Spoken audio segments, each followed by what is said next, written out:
Toujours en compagnie de Alain Héril, on évoque justement comment on accède au plaisir. On l'a compris depuis le début de l'émission, Alain Héril, c'est pas comme ça tout de suite, c'est un long cheminement. Hein. Il me semble que pour Sabine, c'est pareil, ça a été également un chemin. Bonjour Sabine. Bonjour Brigitte, bonjour Alain. Bonjour. Oui, ça a été une galère, on va dire plutôt. Vous avez ramé. Oui, mon Dieu, j'ai attaqué la falaise plusieurs fois. Non, ça n'a pas été une question d'éducation en tout cas. Parce que, voilà, j'avais surtout une maman qui était très bloquée, on va dire. Avec le recul, je me rends compte en étant devenue adulte forcément. Et jusqu'au point qu'elle ne m'a jamais expliqué qu'un jour j'aurais des règles, vous voyez. Et comme j'ai eu un retard, moi j'entendais toutes mes copines au collège qui parlaient de ça, je suis indisposée. J'ai dit, elles sont indisposées à quoi, aux études? Mais c'était vraiment, j'avais l'impression d'être pire qu'une paysanne, puisque la paysanne elle fait tout ça.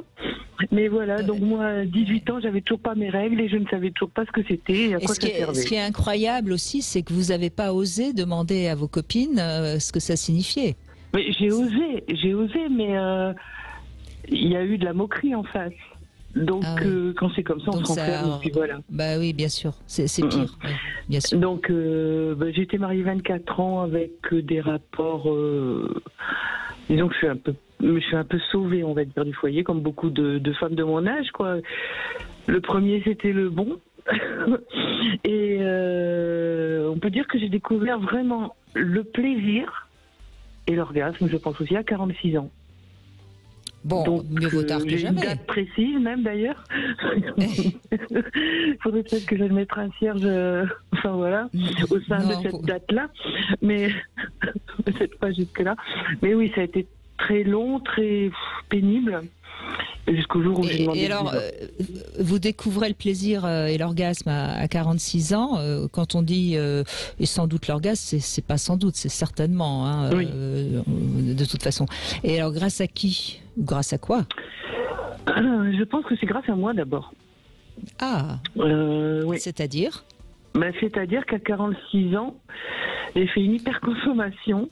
À partir du moment où le divorce a été prononcé, j'ai voulu me rassurer parce que j'avais des phrases qui me restaient en tête de mon ex-mari, des phrases pas très sympathiques. Et j'ai commencé à consommer, voilà. Des hommes. Des hommes, oui. Ouais. Et je me suis rendu compte que de une, je plaisais.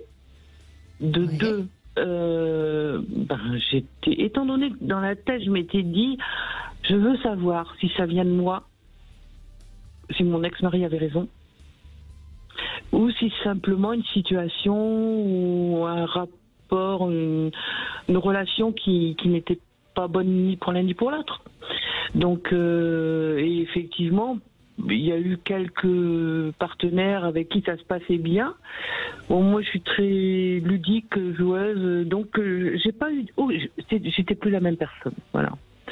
J'étais très ludique, très joueuse et j'aime beaucoup rire. Donc ça s'est toujours bien passé, mais pas d'orgasme. Et je me suis dit, peut-être que j'en ai des orgasmes, mais tout compte fait, la littérature nous raconte des bêtises. C'est pas si épatant que ça. Et puis jusqu'au jour où j'ai rencontré une personne, et là j'étais en situation de pouvoir accepter mieux ou moins bien. J'avais pas d'a priori et ça a très bien matché. Et oui, là oui. Oui. J'ai dit, oui, tout compte fait, oui. C'est pas de la littérature. Ça n'est pas que de la littérature, non. Voilà. Mais c'est intéressant parce que là encore, Sabine, on voit que vous êtes quand même, vous étiez capable, vous auriez pu découvrir plus tôt, si ce n'est que vous êtes tombé sur un homme qui a priori non seulement n'était peut-être pas un bon amant, mais en plus était assez, il vous dégradait, il me semble-t-il. Oui. Je pense qu'il était un très bon amant pour ses maîtresses, mais moi, le fait qu'on soit mariés, je pense que ça a beaucoup bloqué en fait. Nous aurions été dans une relation libre, quoiqu'à l'époque ça se faisait pas trop, mais que vont dire les voisins.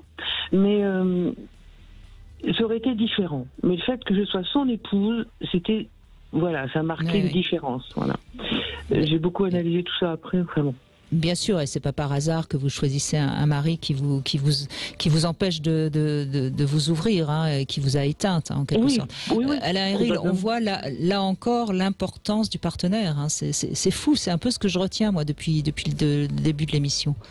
Oui, l'importance du partenaire, l'importance de la rencontre, et puis de voir aussi comment la sexualité, c'est une co-création, et que si l'un des deux dysfonctionne, c'est un peu compliqué, à moins qu'on soit dans une dimension d'initiation ou autre.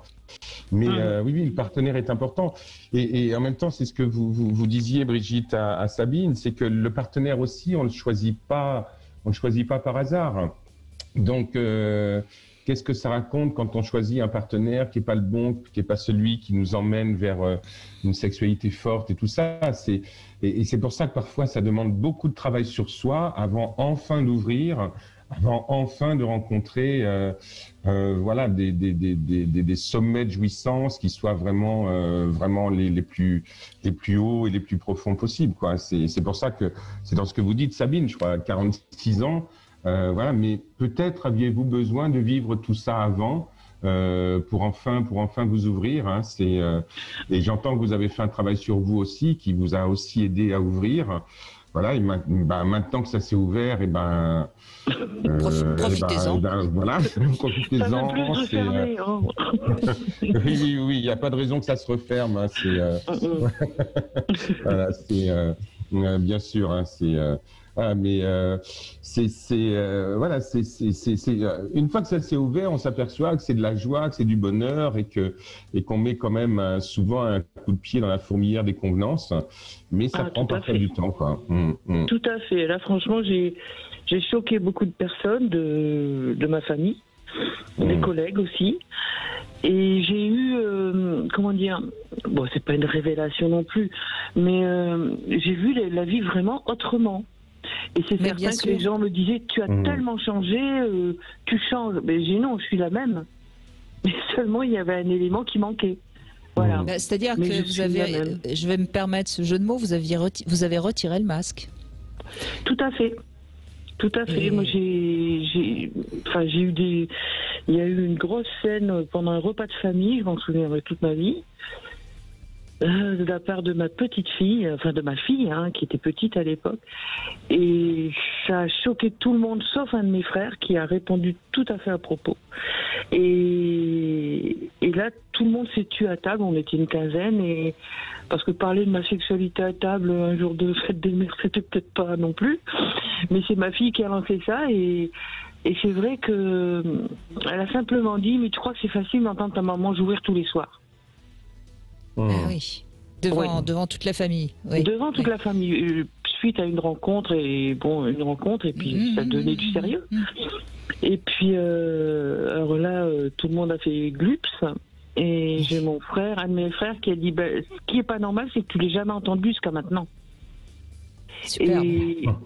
Et là, bon, elle était pré-ado, hein. Et là, j'ai maman. Merci Frangin, parce que c'est vrai que c'était compliqué pour vous de répondre. Et il vous envoie vraiment un coup de pouce formidable. Oui, mais là, il avait raison. Bien sûr qu'il avait raison. Très belle réponse. C'est une très belle réponse, mais que vous n'auriez pas pu faire vous-même, si vous voulez. Vous voyez, ça aurait été un peu... pas pu, non. Vous auriez pu, mais ça aurait été moins accueilli. Tandis que là, c'est accueilli, parce que c'est un homme. Et puis c'était de la logique, tout simplement. Oui, c'est du bon sens, bien sûr. C'est du bon sens. Sûr. Mais c'est bien aussi parce que votre fille, quand elle dit ça devant tout le monde, c'est la rivalité entre la mère et la fille. Hein. Oui, quelque part, elle a réussi d'ailleurs. Oui, mais elle a été remise à sa place et ça lui a certainement servi. Oui, parce que là, elle s'est posé des questions beaucoup plus tard. Elle m'en a reparlé parce que ça l'a fait son souvenir aussi. Ouais. Et elle m'a dit, mais tu sais, j'avais pas de copain, je savais pas ce que c'était. Donc voilà, et elle m'a dit, je comprends mieux certaines choses vis-à-vis de papa. Donc quelque part, il y a toute une histoire qui s'est dénouée, un genre d'obstacle qu'il y avait entre nous. une fâcherie, comme on dit, sans pouvoir mettre un nom parce que dessus. son père, je suppose que c'est l'homme avec lequel vous êtes resté et qui ne vous faisait pas jouir. Voilà. Bien sûr. Voilà. Et oui, son papa, donc ça- c'était sur un piédestal, bien sûr. Bien sûr, donc elle mettait là aussi, elle remettait aussi son père à la place, hein, quelque part, en critiquant votre amant qui vous faisait jouir toutes les nuits. C'est une très très belle histoire, Sabine. Merci beaucoup de nous l'avoir offerte. C'est une très belle histoire. Plaisir. Allez, on va faire une petite pause, Alain et Ril, et puis on va partir sur le Love Conseil. Je vais revenir sur la tendresse aussi. Parce que je crois que c'est important. Et puis, on vous retrouve aussi, bien sûr. Venez témoigner sur Sud Radio 0826 300 300.